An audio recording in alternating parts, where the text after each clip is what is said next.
ఈ joys path అనే పుస్తకంలో చదువుకుంటూ ఉన్నాం. మణి అనగానే ఫ్యామిలీ లెటర్స్ గుర్తుకు రావాలి. ఆవిడ 82 ఫ్యామిలీ లెటర్స్ ని రాయడం జరిగింది. ఆ ఫ్యామిలీ లెటర్స్ గురించినటువంటి విషయాలు మనము చదువుకుంటూ మధ్యలో ఆగాం. మణి ఏ విధంగా వ్రాసేది, అలా వ్రాసినటువంటివన్నీ కూడా ఎలిజబెత్ ప్యాటర్సన్ అలాగే నోరినా వీళ్ళందరూ కూడా అవి బాబా నుండే నేరుగా మాకు అందాయి అని చెప్పేవారు. అంటే మణి రాసినటువంటి ఉత్తరాన్ని బాబాకు చదివి వినిపించినప్పుడు బాబా దాన్ని సరిదిద్దడము లేదా ఏదైనా విషయాలను డిలీట్ చేయమని చెప్పడము, అలాగే మరికొన్ని విషయాలు చెప్పడము, ఇవన్నీ జరిగేవి.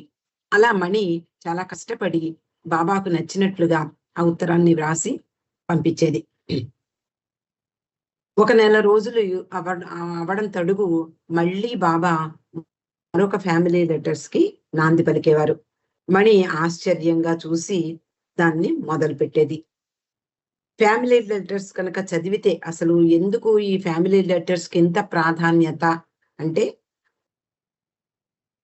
బాబా ఈ అవతార కాలంలో అందులో ముఖ్యంగా చివరి దశకంలో అంటే 1956 అంటే 55, 54 నుండి ఆవిడ మొదలుపెట్టింది. అవి వ్యక్తిగతమైన ఉత్తరాలు. అవి తర్వాత రాను రాను ఫ్యామిలీ లెటర్స్ గా మారాయి. పాశ్చాత్య దేశాల్లో ఉండేటటువంటి బాబా ప్రేమికులకు బాబాను ఎడబాసి ఉండలేక ఎంతో బాధను అనుభవిస్తున్నటువంటి వారికి ఈ ఉత్తరాలు వాళ్ళకి ఉపశమనం కలిగజేసేవి. ఆ ఉత్తరాలను చదివి వాళ్ళందరూ కూడా బాబా సమక్షంలోనే అలాగే మెహరాజాదులోనే వాళ్ళందరూ ఉన్నట్లుగా వాళ్ళు భావించేవారు. కాబట్టి ఎప్పటికప్పుడు మెహరాజాద్లో జరిగే విషయాలు, అలాగే బాబా యొక్క శారీరక ఆరోగ్య పరిస్థితులు, బాబా చేస్తున్నటువంటి కార్యాలు ఇవన్నీ కూడా ఆవిడ ఆ ఉత్తరాల్లో పొందుపరిచింది. అయితే ఈ చివరి దశకంలో బాబా చేసినటువంటి కార్యకలాపాల యొక్క తీవ్రత, వాటి ప్రాధాన్యత పెరుగుతున్నట్లుగా ఈ ఉత్తరాల్లో గమనిస్తాం. అవి చదివినప్పుడు అందరికీ కలిగే ఫీలింగ్ ఏమిటి అంటే, ఈ చివరి దశకంలో బాబా అంతకు ముందు చేసినటువంటి కార్యకలాపాలన్నీ కూడా ఈ సమయంలో పెరుగుతున్నట్లుగా, తీవ్ర రూపాన్ని దాల్చినట్లుగా గమనిస్తాం. ఆ సమయంలో అంటే ఆ రోజుల్లో ఆ దశకంలో విషయాల్ని తెలుసుకోవాలి అంటే ఫ్యామిలీ లెటర్స్ కి మించినటువంటి సోర్స్ లేదు అంటోంది హెదర్. ఆ రోజుల్లో మణి వ్రాసినప్పుడు వాటికంత ప్రాధాన్యత వస్తుందని మణికి తెలియదు. కానీ ఈరోజు మనము ఆ ఉత్తరాల్ని చదవడం ద్వారా అనేక విషయాలు వెల్లడవుతున్నాయి. బాబా కారు ప్రమాదం తర్వాత ఈ ఫ్యామిలీ లెటర్స్ కి కొంత విరామం కలిగింది. అంటే మణి బాబా యొక్క ఆరోగ్యాన్ని గురించి పట్టించుకోవడము, అలాగే ఎన్నో పనుల్లో నిమగ్నమై ఉండడం వల్ల ఆమె కొంతకాలం విరామం చెప్పింది.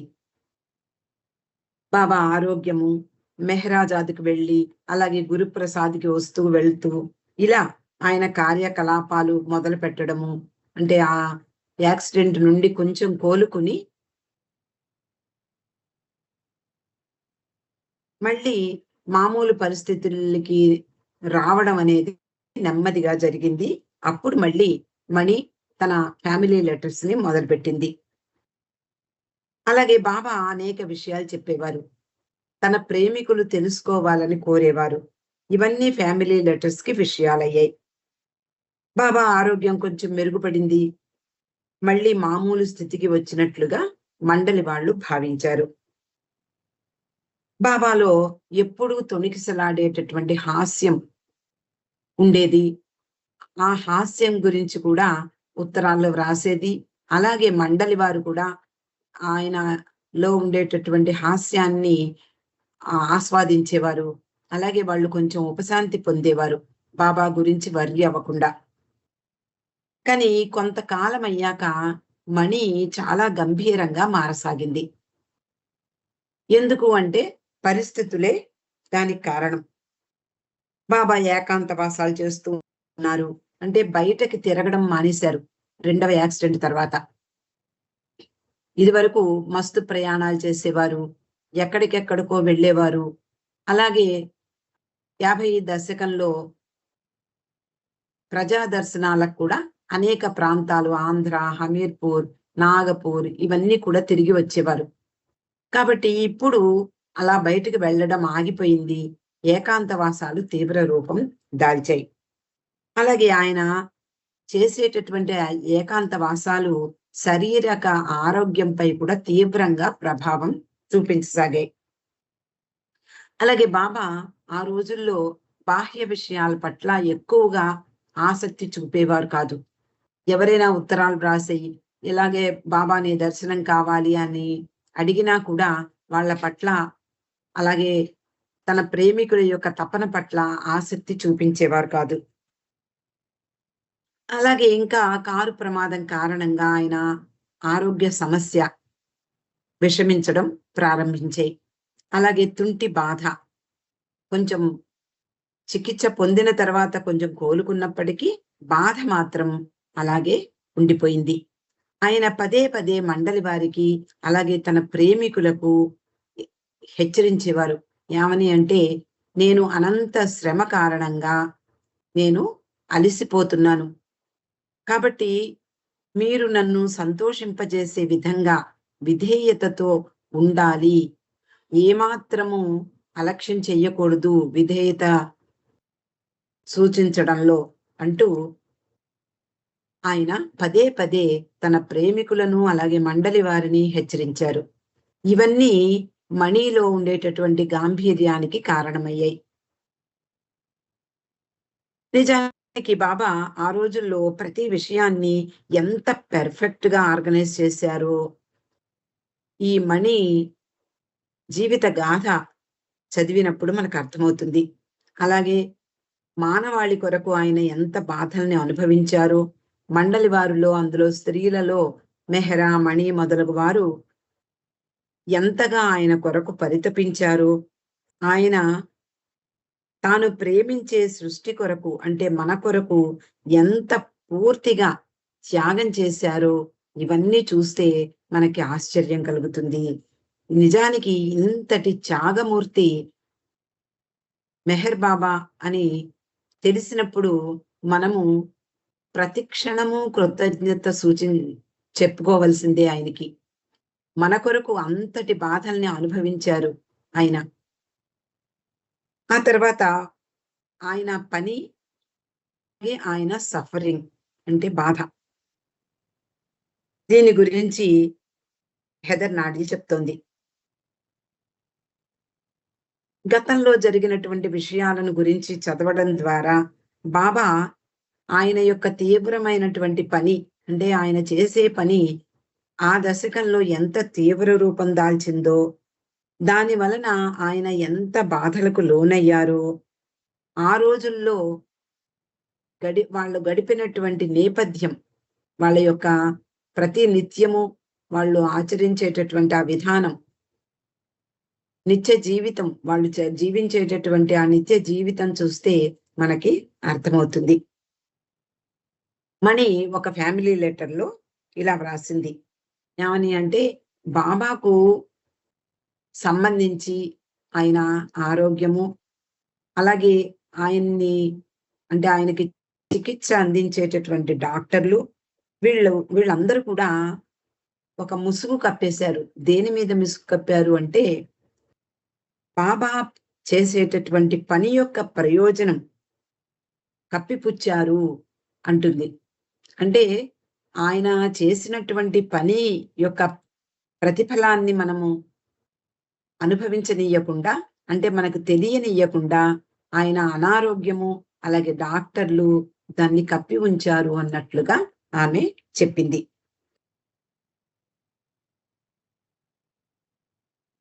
బాబా రెండవ కారు ప్రమాదం కారణంగా తుంటి ఎముక విరిగింది అని మనందరికీ తెలుసు. చికిత్స తర్వాత ఆ ఎముకలు అతుక్కున్నప్పటికీ కూడా ఆయన కొంచెం దూరం తప్ప ఎక్కువ దూరం నడవలేకపోయేవారు. ఎప్పుడూ కూడా మనం చూస్తూ ఉంటాం ఫిల్మ్స్‌లో. 'మెహరాజాద్‌లో' ఒక ఆయన కోసం ప్రత్యేకంగా నిర్మింపబడినటువంటి ఆ కుర్చీలో కూర్చున్నప్పుడు నలుగురు పనివాళ్ళో లేతే మండలి వాళ్ళో ఆయనను మండలి హాల్ దగ్గర వరకు తీసుకువెళ్ళేవారు. అంటే ఆయన నడవగలుగుతున్నారు కానీ కొంచెం దూరం మాత్రమే నడవగలుగుతున్నారు. ఇది బాహ్యంగా మనము చూడగలిగేంత వరకే ఉంటుంది.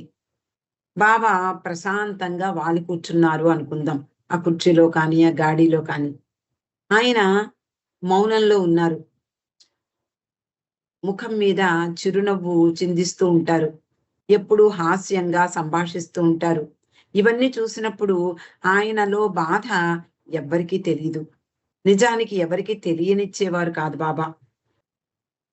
నిజానికి మణి అంటుంది. ఆయన మౌనం మనం వినగలిగినటువంటి మనకి శక్తి ఉంటే, అంటే ఆయన మౌనాన్ని మనం వినగలిగితే, ఆయనలో ఉండేటటువంటి బాధ మనం చూడవచ్చు. బాబా ఆనాడు అంటే ఈ చివరి దశకంలో ఆ భౌతికంగా నిస్సహాయతకు లోనై అంటే నడవలేక అంటే అంతకుముందు మండలి వారితోటి చాలా దూరం నడిచొచ్చేవారు. కొండల్ని ఎక్కేవారు. అలాగే ఎక్కడికి వెళ్ళినా కూడా కాలినడకన చాలా దూరం ప్రయాణించేవారు. ఏమాత్రము అలసట చెందేవారు కాదు. ఉపవాసాలతోటి కూడా నడిచి వచ్చేవారు. మండలి వారు మాత్రమే వాళ్ళు కొంచెం అలసట పొందేవారు. లేదా నడవలేకపోతున్నాం అనుకునేవారు. ఆయనతో నడవడం కష్టమయ్యేది వాళ్ళందరికీ. ఆయనతో నడవాలి అంటే వాళ్ళు వెనకాతల పరుగు పెట్టవలసిందే. నిజానికి ఇంతటి శక్తి సంపన్నులైనటువంటి మెహర్ బాబా ఈ చివరి దశకంలో ఆయన నిస్సహాయంగా ఒక చోట కూర్చొని ఉన్నప్పుడు అంతకు ముందు ఆయన ఎంత శక్తివంతులో అవి మర్చిపోయేవారట. చూసే ప్రేమికులు కానీ, మండలి వారు కానీ. ఎవరైనా బాబా బాబా దగ్గరికి అకస్మాత్తుగా పిలిచారు అనుకుందాం. ఏదైనా ఒక మండలి సభ్యుడిని లోపలికి పిలిచినప్పుడు అతడు వెళ్ళినప్పుడు ఒక చీకట్లోంచి వెలుగులోకి వెడుతున్నట్లుగా కళ్ళు చికిలించవలసొచ్చేదట. అలాంటి అనుభూతి వాళ్ళు పొందేవారు. బాబా మండలి వారితో అన్న విషయాలు కూడా మణి తన ఉత్తరాల్లో పొందుపరిచింది అని మనం చెప్పుకున్నాం. అలా ఒకసారి బాబా అన్న మాటలేమిటి అంటే, "నిన్ను నీవు సంతోషపెట్టుకున్నా, లేక నన్ను చిన్న విషయంలో కూడా సంతోషపెట్టినా రాజీ మాత్రం ఉండదు." అంటే ఏమాత్రము రాజీ లేకుండా నిన్ను నువ్వు సంతోషపెట్టుకున్నా, పెట్టుకోకపోయినా నాకు పర్వాలేదు. నన్ను సంతోషపరచాలి అనేవారు. అందువలన ప్రేమికులు ప్రయత్నిస్తారు. మరి బాబా చెప్పినటువంటి ఆదేశాలను అంటే దూరంగా ఉన్నటువంటి వాళ్ళనే ప్రేమికులు అంటాం. వాళ్ళకి ఈ సర్క్యులర్స్ అందేవి. మీరు ఏవైనా అనుకోండి, నన్ను సంతోషపెట్టే ప్రయత్నమే చెయ్యాలి అని ఖచ్చితంగా చెప్పేవారు. అందువలన ప్రేమికులందరూ కూడా ఆయన్ని సంతోషపెట్టడానికి తాపత్రయపడేవారు. అలా వాళ్ళు ప్రయత్నించేటప్పుడు బాబా వాళ్ళని గైడ్ చేస్తారు అంటోంది మడి. అది 99% కాదు. 100కి 100% ఆయన సహాయము అందుతుంది. ప్రేమికులు ఆయనను విధేయతతో ఆయన పట్ల విధేయతతో ఉండడము జరుగుతుంది. అది ఏకోన్ముఖంగా కేవలము బాబా మాత్రమే అనేటటువంటి దృష్టితో వాళ్ళు ప్రయత్నిస్తే ఆయన ప్రేమలో మనము సమర్థులమని ఆయనకు తెలుసు. ఆ బలాన్ని ఆయన ఇస్తారు అని మణి చెప్పేది. మండలి వారికి ఒకసారి బాబా ఇలా చెప్పారు. దీన్ని 1959లో వ్రాసినటువంటి లేఖల్లో పేర్కొనింది మణి. బాబా అంటున్నారు, "ఈ రోజుల్లో మాయ, మాయ అంటే అజ్ఞానం యొక్క మూల సూత్రం. మాయ అంటే. అది పూర్తిగా స్వింగ్‌లో ఉంది. పూర్తిగా శిఖరాగ్రాన్ని అంటి ఉంది. అది నా పనికి అడ్డుపడుతోంది. అందువలన ముఖ్యంగా నా దగ్గర నివసించేవారు చాలా జాగ్రత్తగా అప్రమత్తులై ఉండాలి. మండలి వారికి బాబా హెచ్చరిస్తున్నారు. మీ పట్ల నాకున్న ప్రేమ తెలిసిన మాయ మీలోని బలహీనతలను వినియోగించే అవకాశం కొరకు ఎదురు చూస్తూ ఉంటుంది. బాబా వీళ్ళందరినీ ప్రేమిస్తున్నారు అని మాయకు తెలిసి అది మాటు వేస్తుందట. ఏమని? వీళ్ళల్లో ఏమైనా బలహీనతలున్నాయా? ఏమాత్రము అప్రమత్తంగా లేకపోయినా వాళ్ళల్లో బలహీనతలతో వాళ్ళని ఆడుకుందాము అంటూ మాయ కాపు కాచి సిద్ధంగా ఉంటుంది. నా ఆదేశాలను ఏమాత్రం నిర్లక్ష్యం చేసినా ఆ క్షణంలో మాయ కోరిక నెరవేరుతుంది. నా ఆదేశాలను మీరు కనుక నిర్లక్ష్యం చేస్తే మీలో ఉండే ఆ బలహీనత ఆసరాగా తీసుకుని మాయ మిమ్మల్ని ఒక ఆట ఆడిస్తుంది అంటున్నారు. అలా మాయ కోరిక నెరవేరినప్పుడు నేను మాయతో పెద్ద పోరాటమే చెయ్యాలి. దాన్ని నాశనం చెయ్యడం కాదు. బాబా చేసే పని ఏమిటి? మాయ అంటారు. మాయను దాటి మీరు నా దగ్గరికి రావాలి అని చెప్పడంలో అర్థమేమిటి? ఈ మాయ అనేది శూన్యము, ఏమీ లేనిది అని మనము తెలుసుకునేలా బాబా చేస్తారట. అది ఆయన చేసే కార్యక్రమం. కాబట్టి ఈ మాయ మాటు వేసినప్పుడు మీ అలక్ష్యాన్ని సరిదిద్దుతూ ఈ మాయ శూన్యం సుమా, ఏమీ లేనిదే అంటూ మీకు తెలియజెప్పే ప్రయత్నం నేను చెయ్యాలి. కాబట్టి మరింతగా నేను శ్రమ పడవలసి వస్తుంది. నాకు విధేయత చూపడంలో మీరు విఫలమైనప్పుడు అది మీపై పట్టు సాధిస్తుంది. ఆ పట్టు బిగించినప్పుడు మీకు అప్పగించిన విధులు మీరు చెయ్యలేరు. మీరు ఫెయిల్ అవుతారు. అది నా ప్రస్తుత బాధను మరింత పెంచుతుంది సుమా అంటూ మండలి వారికి బాబా హెచ్చరించారు. ఆ హెచ్చరికను మణి విదేశీయులకు రాసినటువంటి ఈ ఫ్యామిలీ లెటర్స్ లో పొందుపరిచింది. అంటే ఎంతటి బాధను అనుభవించారు ఈ వాక్యాల ద్వారా మనకు తెలుస్తుంది. బాబా ఎందుకు విధేయత చూపించండి, విధేయత చూపించండి అని పోరాడేవారు. ప్రతి క్షణము మిమ్మల్ని మండలి వారిని ముఖ్యంగా హెచ్చరించేవారు. ఎందుకు అంటే ఆయన బాధ మరింత పెంచేలా చెయ్యకండి. నా బాధ మరింతగా పెరుగుతుంది మీరు నా పట్ల విధేయత చూపించకపోతే అంటూ ఇంత సుదీర్ఘంగా ఆయన వివరంగా చెప్పారు మండలి వారికి. మణి అంటుంది, ఇలా బాబా హెచ్చరించడంతో మేము కాలుగాలిన పిల్లిల్లాగా, అంటే క్యాట్స్ ఆన్ హాట్ బ్రిక్స్, అంటే వేడిగా ఉండేటటువంటి నేల మీద ఎలా నడుస్తాం మనము? అప్పుడే తార్ రోడ్డు మీద విపరీతమైనటువంటి ఎండ కాస్తూ ఉండగా చెప్పులు లేకుండా మనం ఎలా నడుస్తామో మనం ఊహించుకుంటే, అలాగా మండలి వారి తీవ్రమైనటువంటి తపన, అంటే బాబా పట్ల విధేయత చూపించాలనేటటువంటి ఆ బాధ, అంటే ఆయన పట్ల విధేయత చూపించాలనే ఆతృత వాళ్ళని అలా నడిపించేదట. అంటే వేడిగా ఉన్న నేల మీద ఎలా పూర్తిగా నేల మీద పాదం ఆంచకుండా పైపైన నడుస్తూ ముందుకు వెళ్ళిపోతాం. అలా ఉండేదట వాళ్ళ యొక్క పనితీరు. 1958 మే, జూన్ ఈ మాసాలలో బాబా అమెరికా ప్రయాణమయ్యారు. ఆస్ట్రేలియా కూడా వెళ్ళారు. తన సహవాస భాగ్యాన్ని అక్కడ ప్రేమికులకు అందించారు. ఆ పర్యటన చలనచిత్రంలో మనం చూడవచ్చు అంటోంది మణి. ఆ రోజుల్లో శారీరక బాధలు అంతగా ఉన్నట్లు కనిపించవు. ఇప్పుడు మనము ఆస్ట్రేలియా అంటే 1958వ సంవత్సరంలో అమెరికా వెళ్ళినటువంటి ఫిల్మ్ చూస్తే, అలాగే ఆస్ట్రేలియా వెళ్ళినప్పుడు తీసినటువంటి ఫిల్మ్ కనుక మనం చూడగలిగితే, అందులో బాబా ఎలా కనిపిస్తారు? చాలా హాయిగా ఉన్నట్లు కనిపిస్తారు. ఆయన యొక్క శారీరక బాధలు ఉన్నట్లుగా ఆ ఫిల్మ్స్ లో ఆయన ముఖంలో కనిపించనీయకుండా, అంత బాధ భరిస్తున్నారా? అబ్బే లేదు అన్నట్లుగా ఆయన ఉండేవారు. అలాగే ఆయన ఆంతరంగికంగా ఆయన చేసేటటువంటి విశ్వకార్యం యొక్క భారాన్ని మోస్తున్నట్లుగా కూడా మనకి కనిపించదు. ఎంతో ఆహ్లాదంగా, ఆనందంగా ఉన్నట్లు, తన ప్రేమికులతో గడుపుతున్నట్లుగానే మనకి కనిపిస్తుంది. మనకి ఇండియాలో సహవాస్ కార్యక్రమాల్లో కూడా ఇలాంటి విషయమే జరిగింది. 1955 సంవత్సరంలో మెహరాబాద్‌లో బాబా తన ప్రేమికులను రావించి 4 భాషా భాగాలుగా విభజించి తన ప్రేమికుల్ని ఏ భాషా ప్రాంతం వాళ్ళని ఆ వారానికి రమ్మనేలాగా వాళ్ళు ఏర్పాట్లు చేశారు. అప్పుడు వాళ్ళు వచ్చినప్పుడు ఈ మండలి వారు అందరూ కూడా బాబా ఆరోగ్యం బాగోలేదు, బాబాకి చాలా జ్వరంగా ఉంది అని చెప్పేవారు. కానీ బాబా వచ్చేసరికి ఆయన ఎంతో చిరునవ్వులు చిందిస్తూ ముఖమంతా కూడా ఆయన తేజో విలసితంగా ఆహ్, హ్మ్, వెలుగులు విరజిమ్ముతూ ఆయన కనిపించేవారు. ఇదేమిటిది?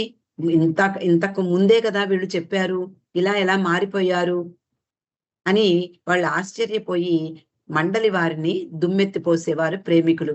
వాళ్ళు మనకి అబద్ధం చెప్పారు అని. కానీ మండలి వారు చూసేదేమిటి? ఆయన బాధలు, ఆయన అనారోగ్యం. అప్పటి వరకు బాబా నేను వెళ్ళగలనా? నేను దర్శనం ఇవ్వగలనా? అని అడిగేవారట. మామూలుగానే. అంటే అంత బాధను అనుభవిస్తూ. అది మండలి వారికి కనిపించేది. లేదు బాబా ఏం పర్వాలేదు అని వాళ్ళందరూ కూడా ఆయనకి ఎంతో సహాయం చేసి, ఏమాత్రము ఆయన శ్రమ పడకుండా వాళ్ళు జాగ్రత్తగా ఆయన్ని లేవనెత్తి నిలబెట్టి, ఈ స్టేజ్ దగ్గర వరకు తీసుకొచ్చేసరికి ఆయన ఆయనలో ఎక్కడ లేని బలం వచ్చేదట. స్టేజ్ మీద నిటారుగా నిలబడి దర్జాగా వస్తూ అందరికీ అభివాదం చేసేవారు. అందరినీ పలకరించేవారు. ఇది మండలి వారికి విచిత్రంగా అనిపించేది. కానీ ప్రేమికులకు తెలియదు. ఏమిటి బాబా ఇంత హాయిగా ఉన్నారే! ఎందుకు అబద్ధం చెప్పారు వీళ్ళు అనుకుంటారు. కానీ వాళ్ళు నిజంగా చూసేది ఆయన బాధలు, ఆయన అనారోగ్యాలు, ఆయన తీవ్రమైన పని ఒత్తిడి కూడా. అలాగే మణి రాసింది. ఆ ఫిల్మ్స్‌లో చూసినప్పుడు ఆస్ట్రేలియా వెళ్ళినప్పుడు కానీ, అమెరికా వెళ్ళినప్పుడు కానీ, ఆ సహవాస్ కార్యక్రమంలో బాబా పాల్గొన్నప్పుడు ఆ ఫిల్మ్స్ చూస్తే ఆయనలో అనారోగ్యం ఉన్నట్లుగా ఎక్కడా కనిపించదు. అలా బాబా తన ప్రేమను నిర్విరామంగా తన గురించి ఆలోచించకుండా, తన బాధల్ని గురించి ఆలోచించకుండా, ఏమాత్రము పట్టించుకోకుండా అందరికీ ప్రేమికులందరికీ కూడా పంచడమే ఆ ఫిల్మ్స్‌లో కనిపిస్తుంది. అలాగే మణి, అలాగే ఇతర స్త్రీలు కూడా ఈసారి బాబాతో ఎకంపెనీ అవ్వలేదు. ఆస్ట్రేలియా కానీ, అమెరికా కానీ స్త్రీలు బాబాతో వెళ్ళలేదు. కానీ ఆయన ఈ స్త్రీ మండలి వారి గురించి అక్కడ చెప్పేవారు. మహిళా ప్రేమికులను ఆహ్, ఆ మహిళా ప్రేమికులతో అంటే విదేశాల్లో మహిళా ప్రేమికులతో సమావేశమైనప్పుడు మణి గురించి, మెహరా గురించి బాబా ఇలా చెప్తున్నారు. నన్ను ప్రేమించే వారిలో మొదటి స్థానం మెహరాదే. తర్వాతే మణి. మెహరా నాకు ప్రియమైనది. మణి కూడా నా పనిలో నా నిజమైన సోదరి. ఆమె నన్ను ప్రేమిస్తుంది. ఉదయం నుండి అర్ధరాత్రి వరకు. ప్రస్తుతం అనారోగ్యంతో అనారోగ్యంతో ఉన్నప్పటికీ ఉత్తర ప్రత్యుత్తరాలతో చాలా బిజీగా నా కోసం పనిచేస్తూ ఉంటుంది. 100% ఆమె నాకు సర్వము సమర్పించింది అంటూ చెప్పారు. అలాగే ఆస్ట్రేలియాలో కొంతమంది మహిళా ప్రేమికులతో మెహ్రా పవిత్రమైన, స్వచ్ఛమైన స్త్రీ. ఆమె అందరికీ తన ప్రేమను మీ అందరికీ తన ప్రేమను పంపించింది. ఆమె తర్వాత నా సోదరి మణి ఆమె తన గురించి ఆలోచించకుండా నా కొరకే ఆమె అహర్హము పనిచేస్తూ ఉంటుంది అని మణి గురించి కూడా బాబా చెప్పడం జరిగింది. 1958వ సంవత్సరంలో అంటే బాబా ఆహ్, సహవాస్ కార్యక్రమాలు ముగించుకుని తిరిగి మెహరాజాద్ వచ్చేసారు. ఆమె ఒక నెల అయిపోయింది. వాళ్ళందరికీ ఫ్యామిలీ లెటర్స్ రాసి. కాబట్టి కూర్చుని ఒక లెటర్ రాద్దామని కూర్చుని ఉంది. పావుగంట అయిపోయింది. ఆమె ఏమీ రాయలేదు.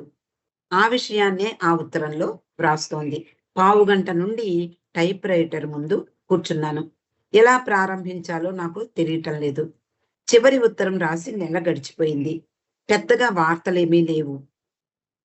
బాహ్యంగా కనిపించే కార్యకలాపాలు చాలా వరకు నిలిచిపోయాయి. అంటే బాబా యొక్క కార్యకలాపాలు అంతకు ముందైతే బీదవారికో, కుష్ఠరోగులకో, లేకపోతే ఏమీ లేని వారినో రమ్మనమనడము, పిలవడము, లేకపోతే పిల్లల్ని పిలవడము, అనాథ బాలుర్ని ఆహ్వానించడము, అక్కడ వాళ్ళ కాళ్ళు కడగడము, ఆయన ప్రేమ ప్రసాదాన్ని పంచడము, ఇలా తర్వాత ఏదో మస్తుల కోసం ప్రయాణించడము, ఇలా ప్రతి క్షణము కూడా ఆయన ఏమాత్రము విశ్రాంతి లేకుండా మానవాళి కొరకు తన విశ్వ కార్యంలో నిమగ్నమై ఉండేవారు బాబా. కానీ ఇప్పుడు ఈ పరిస్థితుల్లో బాబా ఎక్కడికి వెళ్ళటం లేదు. కాబట్టి బయటికి కనిపించే కార్యకలాపాలు మాత్రమే నిలిచిపోయాయి. ఆంతరంగికంగా ఆయన చేసే పని ఎప్పుడూ నిరవధికంగా సాగుతూనే ఉంది.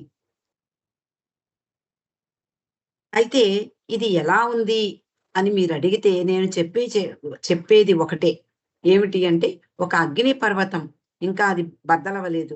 అలాంటి అగ్ని పర్వతం కింద అగ్ని ఉంది అని తెలిసి, ఆ పర్వతం మీద మేము కూర్చుంటే ఎలా ఉంటుందో మా పరిస్థితి అలా ఉంది సుమా! అంటే ఒక అగ్ని పర్వతం మీద కూర్చొని ఉన్నప్పుడు ఎప్పుడు పేలుతుందో తెలీదు. అలా ఉంది మా పరిస్థితి అని ఆమె ఉత్తరంలో పేర్కొంది.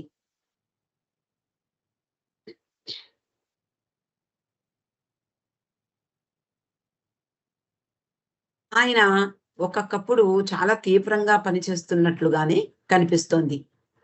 దానికి ఒక ఉదాహరణ చెప్తోంది మణి.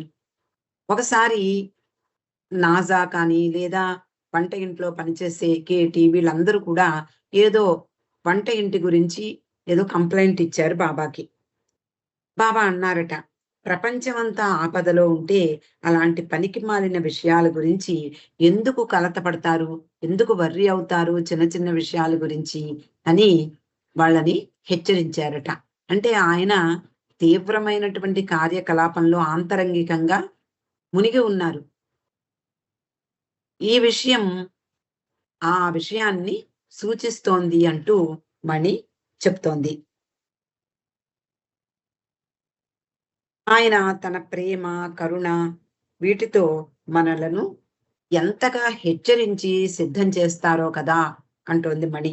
సమయం వచ్చినప్పుడు మనం నిద్రపోలేము.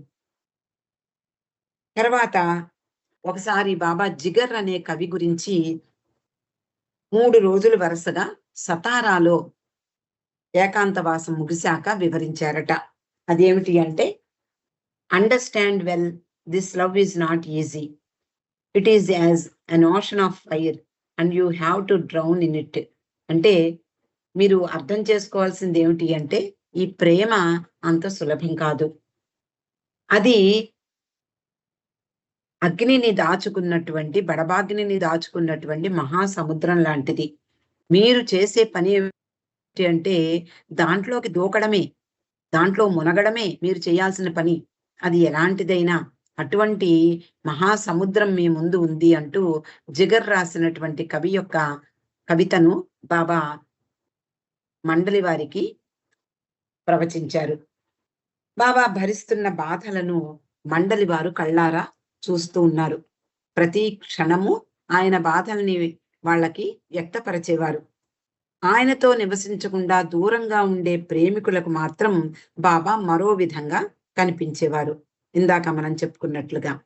1967 జూన్‌లో డాక్టర్ గిండే వచ్చాడు బాబాని చూడ్డానికి గురుప్రసాద్‌కి. అక్కడ గిండేకి తాను నడవగలను అని బాబా చెప్పి తను నడిచి చూపించారట గురుప్రసాద్ వరండాలో.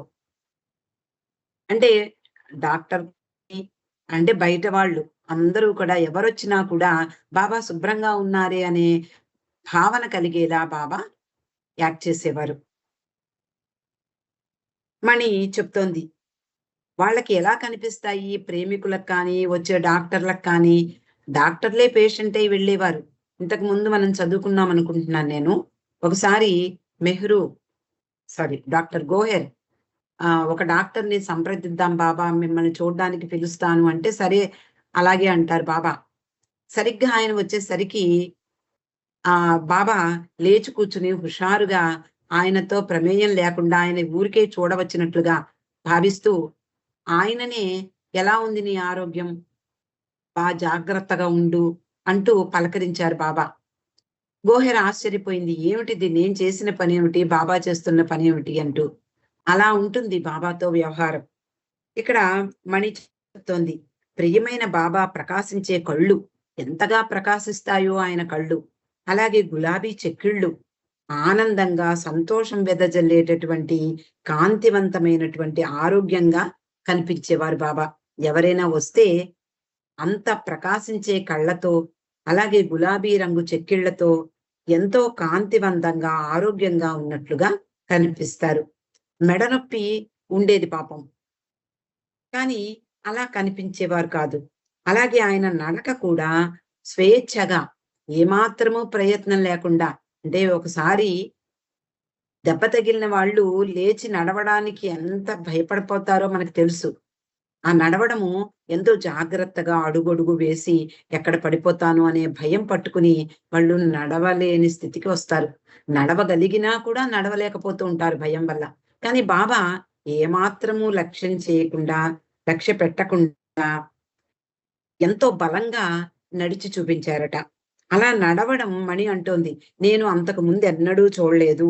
వరండాలో అటు నుండి ఇటు నుండి ఇటు, ఇటు నుండి అటు నడిస్తే నిజంగా నాకే గట్టిగా ఊపిరి పీల్చుకోవాల్సొస్తుంది.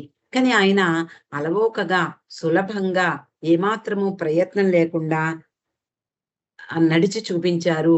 ఇది నాకు నిజంగా థ్రిల్లింగ్ కలిగించే అనుభవము అని మణి రాస్తోంది. ఇక్కడికి ఈరోజు ఆపుకుందాం అండి. అవతార్ మెహర్ బాబాకి జై. జై బాబా అండి లక్ష్మి గారు. రోజు ఇంత వివరంగా చెప్తున్నందుకు మీకు అనేక